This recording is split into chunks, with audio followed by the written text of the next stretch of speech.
Mbote bananyoso Congo, mbote bandeko nyonso oyo baebi émission Plateau Universel. Pour nous rappeler bino lisusu ete Plateau Universel émission oyo ezalaki na pai mususu lele et comme la chaîne Abisso Access TV doye ensemble kobunda po ete chaîne oyo kene liboso pe mission na biso et kene liboso chaîne na bino yango yo Access TV na kosenga mingi bolanda ka biso botikala toujours branché na ba programme nyonso ya chaîne oyo pe nazo rappeler émission na bino Plateau Universel et komanda koleka chaque vendredi bokozala wana rendez-vous na biso ya chaque vendredi na tondi bino botondi bato nyonso yo balingaka mingi Plateau Universel na sengi kaka bo soutenir émission na bino ndenge zongi na bino nde tokomata na bino nde tokolonga pe chaîne na biso e komata po na bino bana mboka lelo pona kokende ebelete na lelo na yambi maître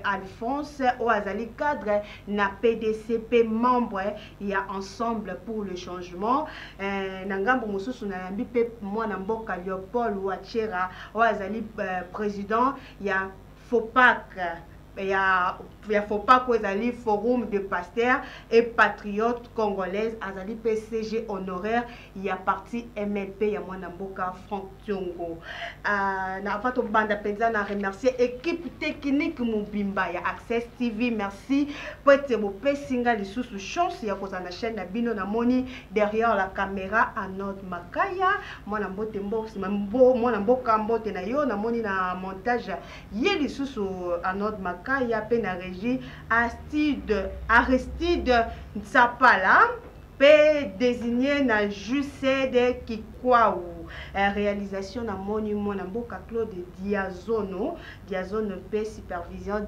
Dipro Dave merci pour na musala malamu bozo sala lelo tozolo de la mingi actualité etali mboka na biso pona nini mboka ezotambola te pona nini mbilinga koti tokolobela liboso oetali sur l'accord de FCC cash nini ezosimba te na kati pe tokolobela sur le marche pacifique ba marche salami tomoni o elekaki ba nomination ya président Félix Tshisekedi na bandi na loboko na ngai ya mobali na bandi na mwana mboka Alphonse maître Alphonse Mbote mwana mboka Mbote maman santé ya PDC et puis ya ensemble pour le changement des années.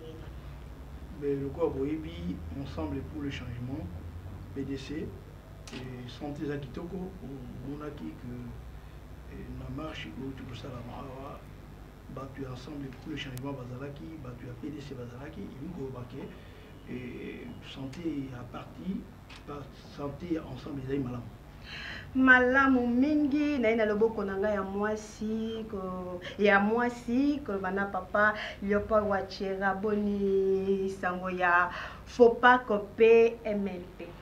Oui merci mbote nayo pona ko benga biso nzamba zolokubu FOPAC forum de pasteurs et patriotes congolais azali malamu kaka na éveil de conscience pe éveil patriotique MLP et le mwana mboka Franck Tiongo tozalika ka basinzili ya mboka pona ko vigiler ete munguna kota te nyonso ezali malamu natondi yo botondi tokobanda likambo etali ba marche bakor ya FCC na cash question la biso liboso ete kotuna nini ezosala accord wana e marché te na bandi na loboko la ngai ya mobali taki analyste na ebete na yambio na émission na ngai le Plateau Universel taki analyste eloko nini ozomona na kati ya mariage wana ezo marché te poete ti lelo banda pouvoir ya président Félix ebandi makambo moko esalami te ya malunga. Merci pour la mutuna mais ya liboso na bandi que ezali moi passe pour ngai ko balika boya accord wana pamba te accord wana ngai na mona ngote okoloba likambo oyo oyebi otanga accord wana lokola ezali lokola mobomba na Biblia ezali moi passe pour ya kolobela yango mais eloko na ekokoloba ezali moko ou tokoloba accord ou tokoloba constitution pour na ngai na bandi que accord wana etali bato mibale ou etali ba regroupement oyo basignaki yango okoya biso bamisusu toyebi yango te moya koloba likambo etali accord wana ezali te soki otuni ngai likambo oyo etali constitution na koloba yango eloko babombi moya naloba yango eza te. Voilà, tokokota penza mozindo na likambo etali ba accord po tomoni makambo ebele esalami na ye papa Ouachera nini ezo omoni lokola mbeba penza makasi o ezo sala ete mariage ya FCC na cash etambola lolenge elongo bana. Mariage ya FCC cash ekoki kotambola ata mokete malamu mpo ete tolobaki yango utakala ete molili na moi bakoki kosala libala te tolobaki yango ebanda kala ete ezali mariage moko contre nature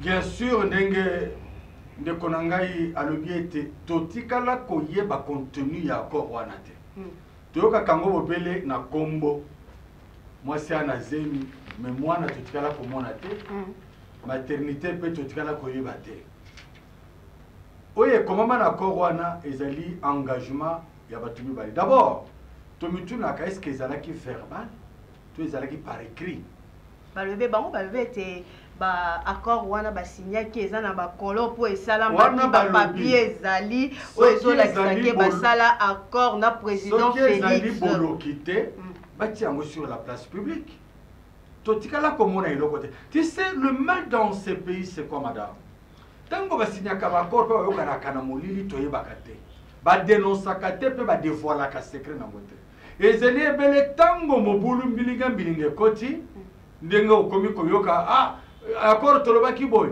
Laissez-moi vous dire que le pays ezali dirigé par la constitution qui est au-dessus. D'abord en sciences politiques, je suis politologue. Les accords peuvent se faire, se défaire et ou se refaire même par la suite. Donc, accord est un fait privé. Oui, Italie libala. Oui, pas moi libala moto yebakete tilelo. Les affaires privées qui ne nous engagent pas. Donc, ndenge tolinga kape libala wana te, ndenge pezo tambola te, les autres personnes ont raison, autres le bakutaka ke eza mariage moko il faut ekatana. Est-ce que vous savez que le peuple est la majorité pour accompagner chef de l'État? Voilà, nous avons dit que loboko nanga ya mobali ya kolobela kotuna question sur ce père maître Alphonse yo le bien te la constitution mais FCC baleki ya balobi na baitando to yoki bango ete bango bazolandela nde constitution ba papier bango ba signaki po ete batambwisa mboka ensemble na président Félix Tshisekedi yo constitution nini ongi kolobela to olimbolingaki ba preuve nini balakisa bino ete mariage na bango ezali na bo solo penza bayokana kana butu temba bayokanaki na ba papier po ba dirige mboka na bandi na uti kolobango ndeko pe alimbolili yango malam constitution ezali publique constitution basali yango na assemblée elandi schéma na yango ekomi epai ya mokonzi ya mboka d'abord na parlement na sénat epai ya mokonzi ya mboka bapromulgue yango ezali na journal officiel nde esika ntango ekomi na journal officiel ekomi opposable na biso baso mais soki balobi accord wana ezali na kati ya constitution ou accord wana ezali conforme la constitution mais bati yango na place publique biso nyonso totala soki solo accord wana ezoko violer constitution te puisque ti suka ya libala oyo tokozalaka na problème na tant que l'accord ezali public te yo koloba ezoko violer constitution kuna balobi te ezoko violer constitution te toyoka nini toyoka constitution non ou alors pour que tozala biso nyonso calme bimisa accord total à ceux qui solo ezoko kende longo na constitution puisqu'en fait entre biloko mibale wana na ebité ba mususu be bayela nga za mukuse on ne peut pas lelo constitution ezali accord ezali bino babandi koloba tozalaki d'accord mais constitution oyo etali biso nyonso bacongolais accord ezali ya bino FCC alobi aza capable ya kobimisa bapapie etali ete basanganaki ensemble mpe bango nde basali passage ya pouvoir ete bamakambo basignature ezalaki mpo batambwisa moto akoviole constitution na oyo bango bayokani ezali na ngambo ya kashi oyo tozomona déjà président de la république Félix Antoine Tshisekedi. mama yango likambo te tokozongela kaka wana batya accord biso nyonso yebako yango si oui ou non ezoko violer constitution ou na ngambo ya kashi bazo violer constitution po soki bongo te makambo oyo biso nyonso tozokotala awa ntango président de la république azokokamata baordonnance na ye biso miso na biso ezali pa constitution eza na accord wana te toyebi yango te mwana mboka wa Chera oyoki ndeko na ndenge alobi na part na yo pe eloko nini ya kuempêche penza et kuempêche ekangi nini ezosala ete président de la république akende penza na but te banda azwi pouvoir makambo ezomarche te ezotambola te eloko nini ekangi ezali faute ya FCC to baccord na ye moko asinyaki to na ngambu na bango barespecte te. Tango tolobaki yango ne bandeli bato bakutaka te tozali trop extrémiste. Tolobaki ete jamais les deux forces peuvent se mettre ensemble. D'un côté tozali na esprit ya démocratie oyo toyekoli epai ya tata na biso Etienne Tshisekedi kimia epai Nzambe apemisa ye. De l'autre côté esprit dictatorial. Il y a école Oyotomoni pendant près de 20 ans avec Kabila, Bakoki Koyokanate. Attaque aux homosexuels, ça la peine à point de divergence quelque part. Mais Bango Bazali na convergence totale. Ça ne peut pas marcher parce qu'il n'y a pas de sincérité dans ce mariage. Mais moi, je UDPS surtout ngambo ya UDPS to longola UNC pour moi mboka Vital Kamerhe déjà alali UDPS na FCC bakolo kanate pourquoi basideki kasi batambola ensemble ete bayokana ki na ndenge ya bayebaki ke ko marché malamu bana mboka UDPS bamoni ke bazoko beta bango kaka ku po ete baloba na 2023 ke ba travailler malamu te avec un œil avant-gardiste total qui déjà toyebi ke kosuka mabe. Mais néanmoins, la politique, non, c'est toujours possible parce que la politique elle-même, elle est dynamique.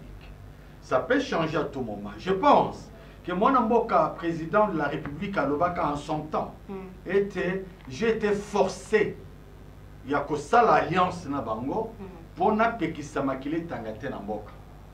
Mais néanmoins, à Kanisaki qu'il pouvait placer un peu de confiance. Or, nous sommes en sotoébiété. Bakoko pe bwana na mokile loba eteni ya nzeta te omeli na sena ibale ekotikalaka ko bomwa na ngando te. Il a voulu faire confiance na bato bazali digne ya ko mériter confiance te. Il a cru que les kabylistes avec un kabylisme cruel ou to vivre na mboko pendant près de 20 ans, il a cru que bakoye ko bongo lisabango. Mais hélas, les lots batunos bazako pesa sur raison. Et donc, les gens qui sont tango toko roboyo, ils allaient soni, ils allaient kokanga bango pour pas déclarer ouvertement que esili. Bango bandeko ozoloba, il y a peu perdé na landaki dernièrement Chadari Koloba. Nako brandir bako des menaces pour rien. Depuis lors tout le monde a capé loko atamoko bako. Tu as vu péter ce qui réellement, moi quelque part madame, je commence même à douter de l'existence de cet accord. Peut-être les alaïka kabasololi mukena monoko, batelangana batelayo. Bon, moi, je ne comprendre. Et ce qui peut parce qu'à tout moment, on menace de mettre à la place publique le texte de cet accord. Et en plus, le pays est régi par la Constitution, accord des affaires privées, même si accord, la Cour constitutionnelle l'a dit dernièrement. Ils ont la FCC, ils ont la cash, ils ont les faits privés, ils ont reconnu même pas au niveau de l'Assemblée nationale que la plateforme existe. Ils ont des faits privés qui ne nous concernent pas. Voilà, fait privé na bango, to koti na likambo etali la marche pacifique au ningisi mboka au penze kamusi pe bana mboka mususu elobami penza la ba réseaux sociaux likambo ya marche pacifique ya UDPS a marché contre qui azo marché pourquoi bango bazali parti au pouvoir mwana mboka maître réaction na yo par rapport à marche à UDPS balingi ko marcher contre qui balingaki ba révolter contre banani tandis que bango de bazana bokondi bazu kiti bafandi likambo ezali awa ezali likambo ya mutu oyo abatami mutu soka batami aleki obaye nani abatami mais bandeko na biso ya FCC babatami na UDPS ba comprendre yango bakela balabala UDPS ezali lokola mutu bokenzela oyebaki mutu otambola na ye malamu te okomi quelque part obandi komona baje obengi bato boyamba ko ngai ya moyeza te otambola na ndo likambo wana tango UDPS atelemi abeleli mais biso lamuka tolamuka ipe na sima na bango te tolandi mpe toye komona société civile mpe atlandi ekoloba bino nyonso bozolanda na biti ya liboso toyoki na mboka Rosar Malonda toboye na tête seni kasi na ngambo ya UDPS mutu abimisi bango ete bazwa bokonzi zaki Rosar Malonda o azaki secrétaire ye mutu abimisa ki bango babandaki kotelema yango bingai na tuni bino UDPS etelemaki contre nini contre la constitution to bosolo penza batelemaki pona Rosar Malonda yango la lobi kasi te na uti kolobawa ezali kambo ya mutu abatami osali confiance mais okomona ata na libala mwasi olulaka na balabala aleki kitoko mwa ete okenda ndako bo oh satana okanga monokono obeleli bato baye boya awa boye soki botiki nga nazokufa alors ntango bato baye komona ezali boye c'était les appréhensions ya bato je n'ai rien à voir avec Ronsard Malonda nayebi te kutu asalaki nini nayoki komongo kasi bo soki azalaki na seni ou bien azalaki na seni te problème ezali kuna te yo lobi oyebi Ronsard Malonda kaka lelo problème ezali kuna te likambo ezali awa akomi kuna ndenge nini likambo bato bateli biso oyo totelemi awa ce n'est pas la personne de Ronsard Malonda qui nous intéresse c'est comment Ronsard Malonda bake kobatisaki kuna abimi ndenge nini lelo awa ntango totelemi biso nyonso bamisusu asali marche awa boyoki ya kosoutenir bainstitution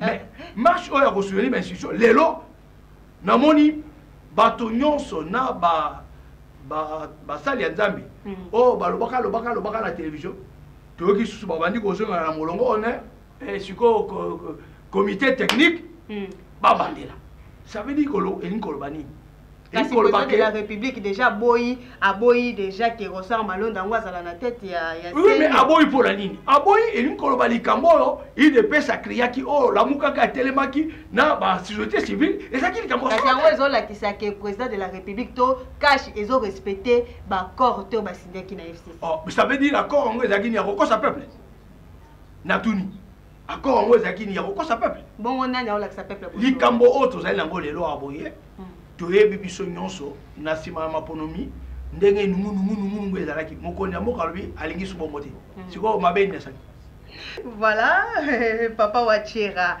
likambo ya marche pacifique nano ava tokota na oyo etali ya lamuka marche pacifique oyo esalamaki bino nde basali ya nzambe bomemi likambo na kati ya mboka basali ya nzambe tomonaki laïque communauté laïque babimisi yo bango kuna koto kimbangiste babimisi ya bango nayebi te pe yo faut pas que bobimisaki nani toyebi te bino nde bokotisi mbelinga na kati ya seni mpona yo réaction ya marche pacifique ya UDPS ezalaki malamu to ezali erreur moko basalaki ya kotelema contre bango moko na pouvoir. Bon, je crois que tout acte tant que vous allez kosalema ne bandeli ezalaka toujours pour une bonne intention et bongi et continuer dans cette bonne intention pour atteindre son objectif. Système de jeu oyo de bande corruption de pesa ba memi ça fait d'abord innovation na kati na mboka na biso et vous êtes au pouvoir et vous êtes dans la rue, mais hélas dès lors que tomoni eboti mbuma tokoloba lolenge kani ke bazalaki une erreur bazalaki na rete ezali ndenge ndeko alobi boye obali mwasi nga na mwana tata moko abetelanga lisolo alobi alulaki bamaquillage na bamascara na minda nyamu ekoma na ntongo bachapeau elongo démon non démon te nga nde nalaki no butu mobimba donc quelque part soki olingi tokɔta na molongo biblia eyebisa biso ke nyonso toyebaka na mokili toyebaka yango partiellement moto ayebi nyonso parfaitement aza te kati na koyeba partiellement yango wana mpe basanganaki bakanisi ke oui le terme conversion ebandi lelo te eyebani il pouvait se convertir ces gens de FCC mais hélas bazalaki na péché moko spirituel bazalaki na possession moko spirituelle moyen bazonga simezalité possession mwana mboka wachera sikoyo yo lobi possession spirituelle kasi bino nde basala nzambe bapesaki bino pouvoir bokamba seni yango bino nde botie possession wana ekoma oyo makambo tomoni ti lelo. Oui, c'est-à-dire la médiocrité. La médiocrité, où tu as décrié dans mboko yo, et tu qui espace mon côté. Laissez-moi vous dire, et tes médiocrités, tu as reproché, regretté, dénoncé, et ça là domaine nyonso. Même dans le domaine, dans le milieu, il y a soi-disant entre parenthèses basali ensemble. Laissez-moi vous dire qu'il n'est pas prophète qui veut. N'est pas pasteur qui veut. Ce n'est pas parce que tu as fini à l'effacer que tu es réellement journaliste. C'est quand tu prépares et tu présentes soit l'émission, soit le journal, balandi batali ti balobi oyo penza za journaliste ndeo komi journaliste soki balobi bongo te ata ozala 50 diplômes au communal journaliste. C'est pareillement, n'est pas prophète qui veut. Bah ouais, sangana ki wana. Est-ce que nanya so solution ba utaki nanzam. Donc moi je n'épargne personne. Médiocrité et gangréné milieu nyonso, y compris milieu ba langage, ba expression zala kobima. Non, écoutez, pour moi de la même façon, tu as dit que c'est une réforme, il y a sémi. De la même façon, il faut aussi la réforme, il y a un milieu ecclésiastique. Bon, d'abord, vous allez cocoter. Donc, il y a lombango koyo, des bino de basala nzambe, des botchen trouble na kata seni mbilinga na kata seni, tomoni moi na mboka Fédeline.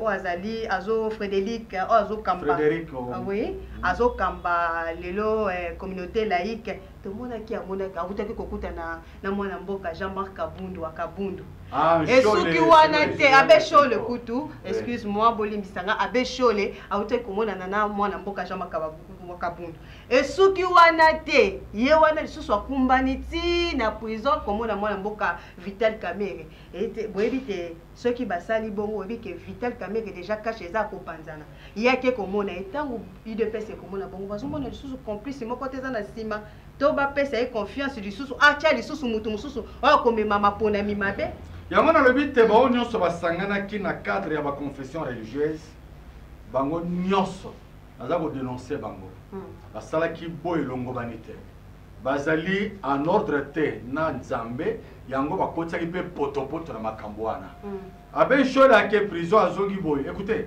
nayebi te mpo na nini babengaka église catholique église mère faut tosenga nzambe atindala biso église père po ya koredresse makambo na mboka oyo parce que église catholique ezalaka kaka kwenda vutuka clair tokomona te ce qui est sûr mbeba makasi ekute ebandaki na kati na bango toyoki d'une part bango bazomifunda d'une part cardinal Ambongo alobi tolongola bato misato mpo bazali même province avec le chef de l'état. Est-ce que ça c'est un problème? D'autre part, non, tolongola oyo ba église mususu balobi to soutenir oyo parce que ba catholique balingi était. Donc bilinga mais ce qui est sûr est que marche ya UDPS ezalaki na motuya mpoete et réveillé. Okinde konangai ya PDSA le biete tolandi lokolo. Donc être au pouvoir parce que vous n'avez pas la majorité au Parlement, la seule expression, parce que nous avons la majorité de la rue. Et ça là qui m'alarme, et la mouissi, mais c'est que moi j'ai noté dans toutes ces marches. Il y a la mouka qui paye, ça les marches, exactement. Tout ce que moi 2023. Ok, au moins devant l'ennemi, hein. Il faut tout canano koso na peba ambition na biso pembeni to tendre vers l'objectif madame parce que le danger qui guette notre république, le danger qui guette notre nation est au-dessus de nos ambitions personnelles. tout il y a une ambition, il y a MLP Pemben, il y a IDPS Pemben, il y a Lamuka Pemben, il y a Ensemble Pemben. Total, que le kabylisme n'a pas encore désarmé, alingi ko détruire Mboka parce que Kabila a ébissé ma lieutenant na yé. Na lingi na perdre nyonso. Mais pour constitutionnel na seni na perdre. Voilà, na likambo pende la muka ezo simba mingi maître Alphonse bino pe la muka botele mina nzela. Te Rosar Malonda te. Botele likambo constitution, botele melango pona nini. Est-ce que zala qui nécessaire bino bobima ponango? Bino bozo ba conséquences na bino pe na élection 2023. To nani pe bino pe boko bimisa na 2023 comme candidat na élection. Élection ezali quelque chose qui se prépare. Pour préparer élection comme il se doit, il faut qu'il la même chance. Pour qu'il ait la même chance, ezali les cambo processus. Tolobi basa la réforme. Tolobi basa la réforme. Bakosa la réforme pour l'année. Puisque makambo tu connais kawa bisonyo soto moni yango. Alors, précipitation oyo, et où tu salama awa, ça a étonné plus d'une personne. Et une kolbanini, et une kolbake, Toko Kendeli Soso na 2023, avec déjà, bato oyo bazaï un avantage moko boyi. To boyi likambo wana. To telemeli likambo oyo pambate. La même chance. Merci beaucoup. Tozo comme appelé Nesuka ya émission na biso. Toko talika mukie kaka to ba mukie moi une minute likamba nomination ya président nommé Batou sans accord ya premier ministre Lukamba Papa Sylvestre o bazo benge mikolo yo Pepe. Président de la République a nommé sans corps na eto moniete premier ministre aleki na ba etando koloba ete ezali président a violé constitution pour na yo analyste. Il fallait président Zela yazala wana pour nommer bato. Na éviter ba mususu maela ngaza mukuse. Likambo ezali awa bali koloba polé l'été. Likambo ya nomination ezali likambo ya constitution. Baninga kuna sika bazo kolela wana. Baling susu kozongi sabiso na makambo ya accord. Problème na bango ezali accord. O accord obiso tolobi to ebi amote. Baloba ezali article ni ya constitution. Puisque l'intérim est constitutionnel. OK? L'intérim est constitutionnel. Namboka oyo tozali na ba jurisprudence epelé. Tout le monde a awa na même constitution. Et la constitution monsieur changé. Quand même constitution le chef de l'État Joseph Kabila. Il a signé les ordonnances avec les vice-premiers ministres chez Okitunu. Le même président de la République, il a signé des ordonnances qui sont d'application dans ces mêmes pays. José Makila. Pour l'engagement FCC, ça n'a pas été parce qu'il n'a pas vendre ensemble. Pour la Nini, ce sont les prérogatives constitutionnelles du chef de l'État. Mais ce qui est allé bon, on est passé à la théâtre, oh non, il y a la télévision, qu'il prépare les requêtes, qu'ils saisissent soit le Conseil d'État, soit la Cour constitutionnelle. Voilà. Pourquoi ils ne le font pas? Merci beaucoup pour la défense, Nayo, Papa Wachera. Il fallait pas vendre ensemble, même question à Tony Zongepa Nayo, il fallait pas vendre ensemble. Le président avant à nommer Batou encore à FCC pour bander la majorité, dans l'Assemblée, avant de voter, Nani, on a nommé Nani pour Nayo. Bino de Boningi pour défendre le peuple. Ceux qui besoin de pouvoir, président Félix, si tu as battu dans MLP pour Franck Diongo, soit du camion sur Salami, à côté les managers pour le président, oh ya lobby de yango wana. Oui, merci. Oui, que mon ami Franck Diongo a zali barari bibliothèque ko totikali na yango, ba sentinelle pour na ko lamusa peuple, ko va viser peuple ceux qui mbebe zali liboso. Yango na été créé avant toute chose pour battre sur cela. Malam. Ce qui va se faire kokutana, tous ceux qui peuvent bakutana kana accord na bango, ils ont des cadres appropriés puisque va se faire kokutana. Mais néanmoins, laissez-moi vous dire, madame, que le président a déjà compris que manque de sincérité dans l'autre camp, bazali kotia yeba pot banane pour accueillir à échouer comme ça en 2023 bas un discours président à comprendre pas la mouki alingi kozala musala bo esengi peuple paix constitution mboka na biso so bazo zele na terrain wana eko simbate d'un côté ndenge sur le plan juridique bakende na cour constitutionnelle ndenge maître alobi to pe na conseil d'état de l'autre côté sur le plan politique va comprendre que ce mariage n'existe plus va déclarer à haute voix la rupture alors le PP Ilou il n'a qu'à démissionner. Parce que c'est une indélicatesse, une insubordination. Il n'y a aucun de côté de mon salaire la Mokonzi en boka communiquer. N'a évité ça, c'est que l'école, c'est la médiocrité. Un premier ministre nommé par ordonnance du chef de l'État, quelles que soient les conditions dans lesquelles va nommer yo, accord ou pas. Mais légalement, on voit l'ordonnance qui t'a nommé, aux gens que ça l'a communiqué. Après, balobi na na koyamba yote yaka na conseil des ministres. Au côté de la conseil des ministres, au komi baba. Non. Ngai nazo senga balimbisa papa oyo vu son âge batika yake ne kokipe bakoko na bakokolo batika kwambrouiller ye na makambo oyo ezali susu na niveau. Voilà, toujours c'est la motion de comme na suka mot de la fin pour être toni kato kabwana déjà na bandi ko na biso baso na biso. Oui, mot de la fin na sepeli na plateau universel. C'est un plateau qui doit être partout. Na sepeli pour être au pesibiso occasion le monde de Konanga pour tous les cas en première la reprise de l'émission Oyo, cela restera marqué dans l'histoire. Tokoya, Tokosenga peke au pesibiso, totia mokolo to ya inauguration ya reprise ya ba émission. Tosengi na bana mboka ete batika la toujours éveillé. Nzamba alingi Congo palingi RDC, mbeba moko pito pale to ekatombe balaka biso la kinakati ekoyate mene ya mwe to soutenir mokonzi ya mboka. To bengana musika bangona ya peuple kombo na bango FCC. Voilà, mot de la fin maître Alphonse pour la bananion son boka bazola nayo. Mot de la fin ezali d'abord na ko remercier plateau Nabino pour na ndenge bo pesaki biso permission ya ko vous allez présent la émission oyo. Pe to sengeli ke ezala mbala sukate émission et continuer. Mais nangambo ya ma ye o union surtout tikoloba awa et une kaka eloko moko batika batika mokonya mboka asala mosala pe balanda o biso to sengeli na ba réforme to ça la réforme pour réforme ezali pour la biso nyonso ezali ya motu moko te azali perdant na likambo ya réforme. Merci. Merci beaucoup. Nebete maloba eza ebele metan eza mukie toni to loba kaka na ministre eteni likambu ya test ya Covid oyo bato bangi ba voyager lelo soyo bake na INRB tozo rappeler bazo senga $30 ministre ya santé oza wapi ba test wana eza gratuit na monde entier parce que maladie oyo e frappé Mobimba.